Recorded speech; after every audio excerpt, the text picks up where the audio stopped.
Mark Jenkins wiped sweat from his brow as he connected the final hose to the filter system.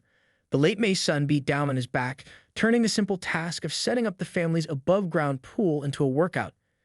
This marked the third consecutive summer he'd gone through this ritual, unfolding the 15-foot blue inflatable pool, meticulously checking for leaks and spending hours filling it with water that would provide blessed relief during the scorching months ahead. His backyard wasn't particularly spacious, but the pool fit perfectly on the flat section behind the patio. Mark had even installed a small wooden deck beside it last year, giving the modest setup a touch of luxury. As water began gushing into the empty pool, he stepped back with satisfaction, imagining the joy it would bring his 3 children once again. "Is the pool ready yet, Dad?" 10-year-old Emma bounced on her toes at the back door, already dressed in her favorite dolphin print swimsuit despite the pool being completely empty. "Not until tomorrow, sweetheart," Mark called back with a chuckle. "The water needs to warm up, and I need to add the chemicals." From over the wooden fence that separated their property from the neighboring house, Mark heard the unmistakable voice of Linda Grayson, his next-door neighbor for the past 4 years. "Oh, wonderful, the pool's going up." Linda's head appeared above the fence, her perfectly highlighted blonde hair catching the sunlight. "Zachary and Madison have been asking about it all week." Mark nodded politely. The Grayson children, 2 years younger than his own daughter, had become regular visitors to his backyard pool over the previous summers. It had started innocently enough during a neighborhood barbecue 2 years ago. Linda had asked if her kids could pop by sometime when Mark's children were swimming. Mark hadn't thought much of it and had casually agreed. What began as occasional visits had gradually evolved into almost daily occurrences, with Linda often dropping her children off without even coming over herself. "Should be ready by tomorrow afternoon," Mark replied, feeling a slight twinge of annoyance that he couldn't quite explain. He had never formally established rules or boundaries about pool usage, and he generally didn't mind the extra children. They kept his kids entertained, after all. But something about Linda's tone, the assumption in her voice, made him uncomfortable. His wife, Sarah, had mentioned it last summer. "Don't you think it's strange that Linda never invites our kids over to use anything of theirs? But she acts like our pool is community property." Mark had dismissed it then. "It's just water and chlorine, not worth making waves in the neighborhood." They had both laughed at his unintentional pun, and the subject was dropped. As he finished the setup and began adding the chemicals, Mark noticed Linda leading her children through their back gate and into his yard, beach towels in hand. "We thought we'd just set up our spot for tomorrow," she explained with a smile that didn't quite reach her eyes. Without waiting for a response, she directed her children to place their chairs and towels in what had apparently become their spot on his lawn. Mark said nothing, focusing instead on reading the chlorine instructions. This was going to be another long summer of sharing, or was it? For the first time, he wondered if perhaps this arrangement had gone on long enough. By mid-August, the Jenkins family had settled into their usual summer routine. Mark would come home from his job at the architectural firm, often finding a mix of his own children and the Grayson kids splashing in the pool. Some days he'd join them, cannonballing into the water to squeals of delight. Other days he'd simply wave from the patio where he grilled dinner, keeping a watchful eye on the activity. But during the second week of August, as Mark sat at his kitchen table paying bills, he came across the college tuition statement for his oldest son, Jason. The number at the bottom of the page made his stomach tighten.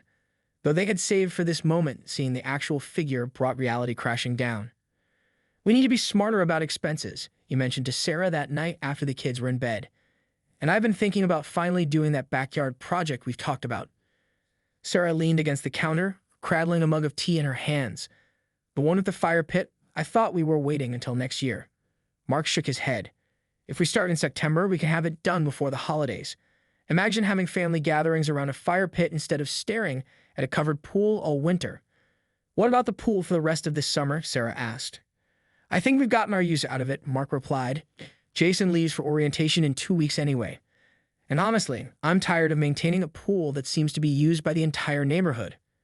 There it was, the unspoken irritation that had been building all summer. The casual arrangement with Linda had expanded to include occasional visits from other neighbor children. And Mark had noticed Linda lounging on his deck chairs 3 times in the past week alone, helping herself to the iced tea pitcher they kept outside. The next morning over breakfast, Mark announced the plan to his children. 14-year-old Emma protested initially, but the promise of s'mores around the future fire pit eventually won her over. Jason, preoccupied with thoughts of college, merely shrugged in acceptance. No one mentioned informing the Graysons or any other neighbors. After all, it was their pool, their yard, their decision. The following Saturday dawned clear and hot, perfect pool weather. Yet instead of slipping into swim trunks, Mark pulled on work gloves and began the process of draining the pool. He disconnected the filter system, rolled up the solar cover, and attached a hose to empty the water into the drainage ditch behind their property. "Need any help, Dad?" Jason appeared in cargo shorts and a faded t-shirt. "Perfect timing," Mark replied, grateful for the assistance. Together, they worked through the morning, draining water, deflating the structure, carefully folding the material, and stowing everything in the garage storage area. By early afternoon, the backyard looked strangely empty. The flattened grass where the pool had stood was the only evidence of its existence. Mark surveyed the space, already mentally mapping out where the fire pit would go, where they might add built-in seating.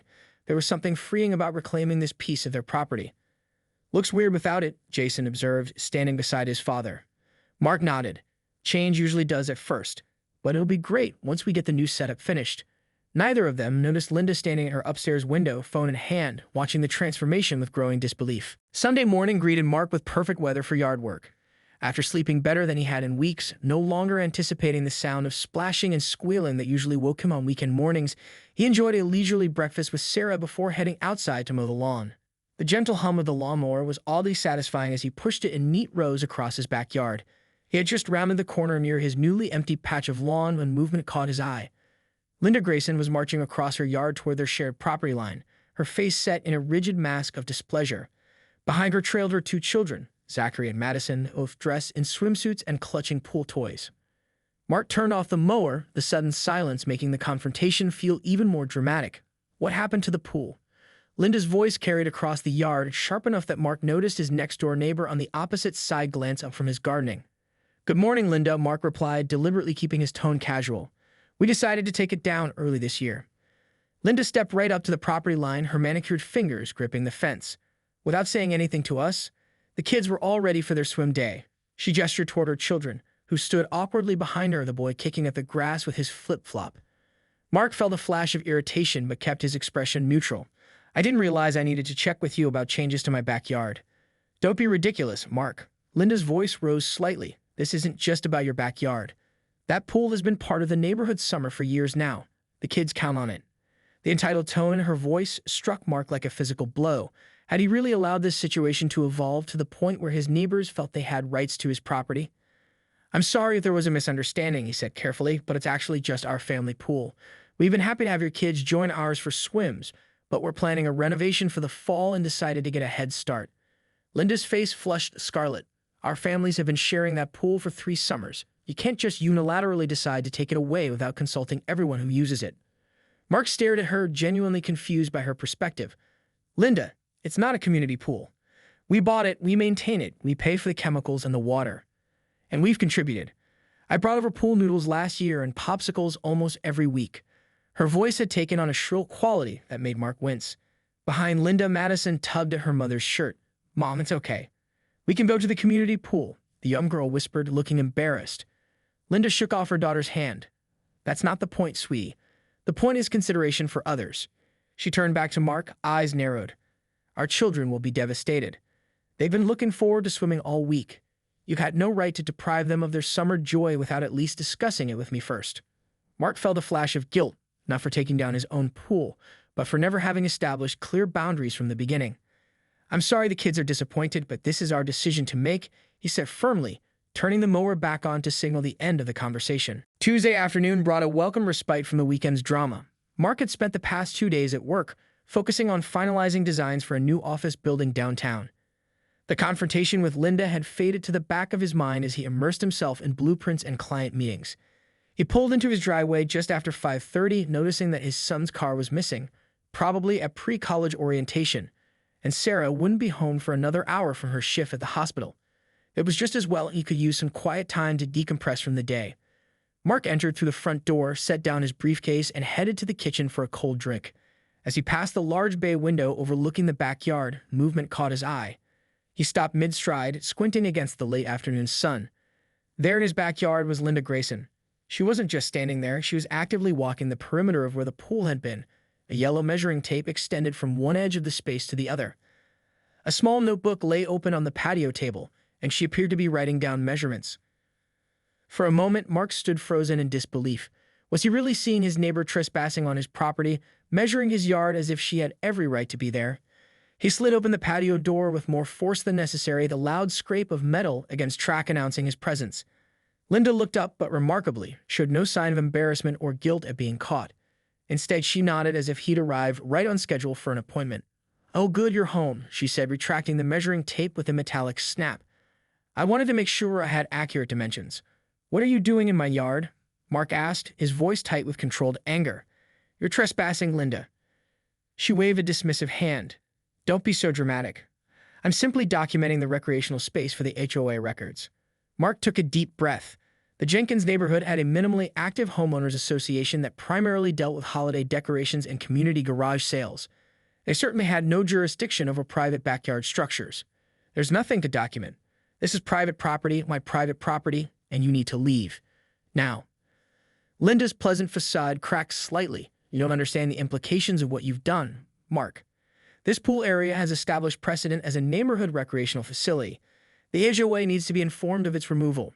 "That's absurd," Mark said, stepping closer. "There is no precedent. There is no neighborhood recreational facility in my backyard. There was my family's pool, which we allowed neighborhood children to use out of kindness. That's it." Linda's eyes narrowed as she pulled her phone from her pocket. "I think it's important we document this conversation," she said, holding up the device and beginning to record video. "It's August 15th, and I'm speaking with Mark Jenkins, who has destroyed community property without proper notification or approval." "Turn that off and get off my property," Mark said firmly, his patience evaporating. "You violated Section 7 of the Neighborhood Covenant regarding shared amenities." Linda continued, backing away but still filming. "This could result in fines or legal action for diminishing neighborhood property values and removing an established recreational area." Mark knew there was no such covenant. The HOA barely managed to enforce rules about garbage placement, but Linda's delusional confidence was alarming. The aroma of Sarah's lasagna filled the kitchen as the Jenkins family gathered around the dining table that evening. Mark had recounted the bizarre backyard confrontation, watching his family's expressions shift from disbelief to indignation. "She was actually measuring our yard?" 14-year-old Emma asked, eyes wide with disbelief. "That's creepy, Dad." "More than creepy," Sarah added, setting down her fork. "It's trespassing. Maybe we should install a security camera." Mark nodded, considering the suggestion. "If this continues, we might have to." "For now," and hoping she got the message, went I. The sharp ring of the doorbell cut through his sentence. The family exchanged glances. "I'll get it," Jason offered, but Mark shook his head. "No, I've got it." He pushed back from the table and made his way to the front door, peering through the peephole. His stomach dropped. Two police officers stood on his front porch, their expressions professionally neutral. Behind them, partially obscured by a shrub but unmistakable in her bright pink shirt, stood Linda Grayson. Mark opened the door, his mind racing. "Good evening, officers. How can I help you?" The taller of the two, a middle-aged man with salt and pepper hair and a nameplate reading Officer Daniels, nodded politely. "Good evening, sir. Sorry to disturb your dinner. Are you Mark Jenkins?" "I am," Mark confirms, stepping onto the porch and partially closing the door behind him to shield his family from whatever was about to unfold. "We received a complaint about a property dispute," Officer Daniels explained, glancing briefly toward Linda. "The caller alleged theft of community property and violations of neighborhood covenants. Do you have a few minutes to discuss this?" Mark felt a surge of both anger and relief, anger at Linda's escalation and relief that the accusation was so obviously absurd. "Of course, though I think there's been a significant misunderstanding." The second officer, younger with a nameplate reading Officer Rivera, pulled out a small notebook. "The complainant states that you removed the community swimming pool without proper notification, effectively stealing an established neighborhood amenity." Mark took a deep breath. "Officers, the pool in question was a 15-foot inflatable above-ground pool that I purchased 3 years ago. I have the receipt, warranty information, and credit card statements to prove ownership.